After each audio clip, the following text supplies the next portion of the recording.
We're back with another edition of Wild Encounters, and we're going down under with two animals, very famous ones, kangaroos and wallabies. I'm here with Alexa. She's a mammal keeper. So tell me about these two very famous types of Australian mammals. All right, so here at Riverbanks, we have two different kinds of kangaroos and wallabies here. We have a red kangaroo. This is Lily right here. She is one of our female red kangaroos. We have two here. And then a little further back in the distance, you can see one of our redneck wallabies. That is Dottie back there. And we also have another male that lives with her named Wallace. Now, some people can get kangaroos and wallabies confused. What are the differences between the two?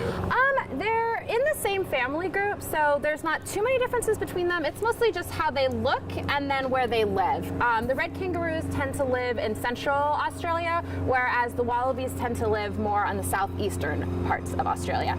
As you can see, the wallabies do have thicker fur, and the kangaroos not so much. It's a little denser, but that's the primary differences between them. And kangaroos are pretty muscular, right? I've seen some pictures of some that they look like they've hit the gym a little bit. Yes, those tend to be the males. The females are quite a bit smaller than the males in general, but they're really good fighters, and there's that stereotypical boxing that you see with them, and that's kind of how they fight. So they're really muscular, and those guys tend to be really good at getting females in the wild. So yes. Of course, and the reason she's holding these leaves right here is not just for fun, but these are the kinds of foods that some of them eat. So explain kind of their diet. Yeah, so in the wild they would primarily forage on grasses and leaves and things like that.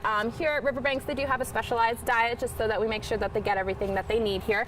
We do like to give them a bunch of browse. This is loquat. It tends to be one of their favorites, so hopefully they'll come up and munch on this when I put it out for them. But we do have a special type of biscuit that they eat here, and that just gives them all the nutrients that they need, and then they get lettuce and fruits and vegetables as well. And this whole area is a walk-through area. Guests can come here, and so this is another way you can come to Riverbanks Zoo and have your own wild encounter, because you can walk right through here and get pretty close to these kangaroos and wallabies that normally you'd have to go all the way to Australia to see. So come down here, check out the kangaroos and the wallabies. Thanks for joining us here on Wild Encounters.